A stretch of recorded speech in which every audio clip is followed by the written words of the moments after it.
Yes, tuko dhine, tumerudi. Asanteni sana. Right. Over the weekend, of course, one of the biggest talking points was Manchester United losing to Arsenal. And we're going to be playing some of the memes that when their bets were placed. Apparently Lulu Saidi na Jamila Mohamed wanaungana wanasema kwamba ati unakumbuka ile bet tulimeka ati nitaenda kusimama Hill Selassie. Yeah, umebeba mabango. Ni bebe bana imesema Dia Sonko Willis is best for Lulu Saidi is the best. Na unajua bado hata saa hii Sonko hajaname deputy governor. So still lakini Simba konazo mingi. Deputy governor hajatupa. Simba naye ni mingi. But ni sawa. County si yetu sisi tunafanya nini?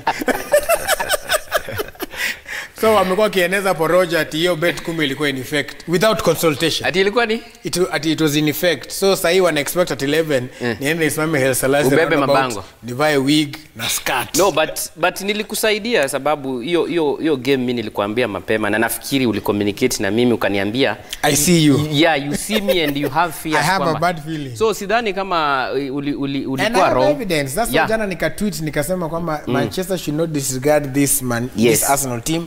Jamila mwenyewe akaona akasema this is the wisest tweet you have tweeted. So you predicted too. So it is okay. Yeah. Anyway, before we take a look at those memes because I want to wrap up with them.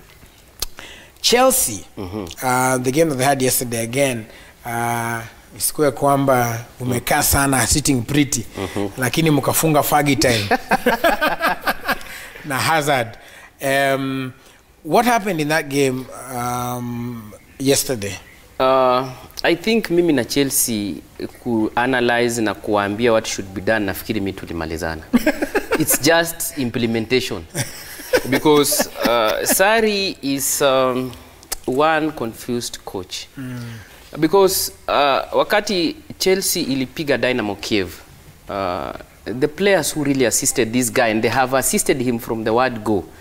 Like in Callum Hudson-Odoi, Ruben Loftus-Cheek, Palmieri, I think he has stuck with Palmieri at least for now because Alonso has caused so much trouble for him because angesakiwa by that could have been because of Alonso and Jorginho. To me, I still question the formation Mauricio Sarri. In the Premier League, it will not work. Aliuza Alvaro Morata and Alvaro Morata has proved, akumuza is on loan. Aliproved kwamba the problem is not him because already he has scored a brace in Atletico. So I think the formation ya Sarri ndio kidogo inamwangusha because he plays 4-1-3-2-1. Nafikiri it does not augur well for him because you receive the same results week in, week out, and you still play the same team. I think he has a problem as a coach.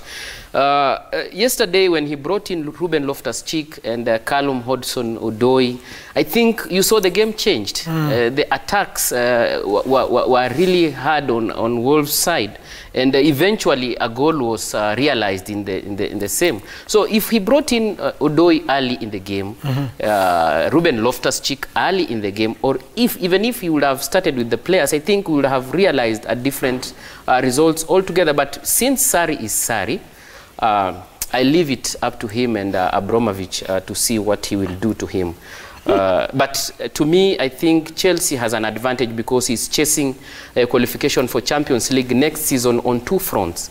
They are really working on top 4 and they have another opportunity to win the Europa League and qualify automatically. And with Arsenal trailing on the other side, 3 goals down against Rennes, from France, I think Chelsea has an advantage of lifting this trophy. So to me, I think Sarri should just leave it to the players. Let the players coach themselves because they can do a better job than him. All right, we have here the BBC. They say Sarri himself says that he's confident his side can secure a top 4 finish after Eden Hazard scored a stoppage time equalizer, also known as Fagi time. To rescue a point against Wolves at the Bridge. Arosho, what do you think in this? Well, personally, I think the kind of changes that he's made, I've always been enjoying Chelsea playing from the flanks. I like the way Cesar Spilicueta does his tough on the right. I like the way Alonso gives a lot of offensive options on the left. And yesterday, I realized that that one was not happening. The fact that Chelsea cannot operate from the flanks, moving into an attack, for me, I think that's the disadvantage, because they are left with Hazard on the left and perhaps Willian, who came in later, on the right, and that one gives them very, very minimal kind of options. So I think that's the problem. And another thing, I think N'Golo Kante is being played off his strength, yes, because N'Golo Kante is quite good as a defensive midfielder. But the moment you force him on the offensive right, I think that's where they're going wrong. But before I sign off, I'd like to make a comment about the incident that happened in Ethiopia yesterday. Oh, yes. We lost a soccer administrator. We lost Hussein Swale. Hussein Swale was the chairman of Football Kenya Federation, Lower Eastern. And Hussein Swale was quite prominent when Dennis Oliech made his move in 2003.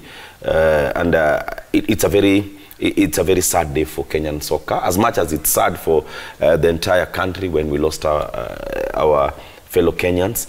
But Hussein Swale was doing duty for soccer. He was in the match against El Ali and TP Mazembe that was played in Alexander on Friday, and he was flying on his way back to Nairobi. He had a connection in Ethiopia, and then he was trying to make it to Nairobi. So on behalf of the football fraternity, I'd like to take this opportunity, first of all, to convey my condolences to each and every member who lost their life, and particularly a leader who has been quite instrumental as far as football is concerned in Kenya. Right, and our condolences as well to the family, and of course to everybody who are also going through trying times. These times, I would send our condolences to them, and on behalf of the team here and of course the media, tunasema poleni sana. Ken Erickson Njeru, kuna swali hapo tumuuliza, do you think Man United will finish top 4? And do you think Chelsea is a contender? Notice what happened pia game ya Tottenham waka lose. Then for the very first time, I've never seen this, Pochettino said that players wake are very arrogant. I've never seen Pochettino attacking players. Kumbuka Pochettino kwa mara mingi sana tumeweza kumwambia Pochettino si coach wa kushinda EPL, si coach ambaye anaweza inua kikombe kwangu. Na ukiangazia ile maneno ili happen kwa ile mechi yao na timu ya Southampton, ni kuonyesha ana confident na wale vijana wake, kwa sababu ukiangazia mchezaji kama Harry Kane alirudi kwa ile mechi, Dele Alli aliweza kurudi kwa ile mechi, lakini hawakuwa na ile uwezo ya kuweza kushinda timu ya Southampton. Kwangu mimi nadhani timu ambayo itamaliza namba 6 msimu itakuwa timu ya Tottenham. Turudi kwa namba 5 na 4. Tukirudi kwa namba 5 na 4, timu ya Manchester United na Chelsea ni timu ambazo sasa hivi tukiangazia zile mechi 8 ambazo zimebaki, timu ya Chelsea itacheza na timu ya Liverpool na watacheza na Manchester United. Hii Manchester United itacheza na timu ya Chelsea na watacheza na timu ya Manchester City. Kwa hivyo nafikiri kwa zile mechi ambazo timu ya Arsenal wameweza kubakisha, hawana timu kubwa ambayo inapigania top 4 hivi sasa, wamebakisha timu ambazo ziko chini ya nambari 6. Kwa hivyo nafikiri kwangu timu ya Tottenham kwanza tutoe ikuwe nambari 6 pale nyuma na timu ya Manchester United kidogo na Chelsea moja yao itaweza kumaliza nambari 4, kwa sababu timu ya Arsenal, angazia mechi ambazo imebakisha, itakuwa ngumu sana timu ya Arsenal kuweza kudrop point, kwa sababu hawapatani na Tottenham, the likes of na Chelsea. Lakini Manchester United na Chelsea wana meet kwa mechi moja, na kumbuka City iko kwa rada ya timu ya Manchester United pale kipindi cha lala salama, na pia Chelsea kumbuka pia wako na Liverpool mbele yao. Kwa hivyo nafikiri motivation ambayo Chelsea wako nayo, hawajacheza mechi moja, nadhani wako na 1 game in hand, na nafikiri ile mechi wakaweza wakashinda, kumbuka watakuwa na 60 points na watakuwa na the same points na timu ya Arsenal. Na kumbuka timu ya Tottenham iko na 61 na kuendelea kuchapwa na timu ya Southampton, na kuambia itakuwa ngumu sana kwa timu ya Tottenham wakianza hizi rangos za kuweza kusuta ule mwingine. Huyu anasema hawa ni arrogant, nao players wanasema kocha wapei mambo ambavyo wanavyotaka. Kwa hivyo mimi nafikiri kwa top 4 hivi sasa timu ya Tottenham itaenda chini na timu ya Chelsea itapiku timu ya Manchester na Arsenal. There's also that technicality about excuse me, the top 4 finish might not necessarily guarantee you going to the Champions League, because of the rules where I think there's supposed to be 4 four teams, right, that are supposed to qualify. Because they brought in the Europa League factor. Yes. Yeah. It started last season, but I think it's taking effect this season. And you see, the Europa League winner will automatically qualify for the Champions League, and that one will displace somebody. It will displace somebody in the top 4. And I think England is the only country that brings in so many teams. You realize it brings in four teams. So to me, the only team that is advantageous, I repeat, in this whole struggle for top 4 is Chelsea, because they are doing it on 2 fronts. Okay. Arsenal have dropped because they were beaten. Manchester United has an advantage because Tottenham is losing points. So that is their only avenue. Right, let's take a look at those final clips. Vile nilisema za kina Arsenali pale, the memes that are doing around, the bet that Eddie Comondi made, and what ensued after that loss. Tuzicheki. That's how Arsenal fans will be this week. Huyo ni Arkeli kwa hii instance ni hawa say Arsenal, lakini si tuko sawa. Ole Gunnar has already signed. Asha signed yesterday. Tulikuwa nini, Arsenal ikakuwa Simba. Tangu lini? Lakini kweli sisi. Tangu lini? Mungu pia yako na sisi tu. Hi guys, we are playing Arsenal tomorrow on DSTV, Super Sport 3.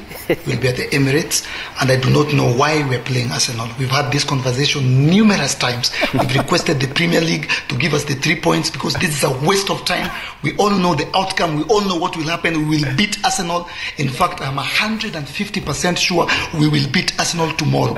In fact, mark my words. Use this video against me. If Arsenal beat us tomorrow, I will shave my head. Ntanyoa nywele. In fact, if Arsenal beat us tomorrow, nitawapatia bibi yangu.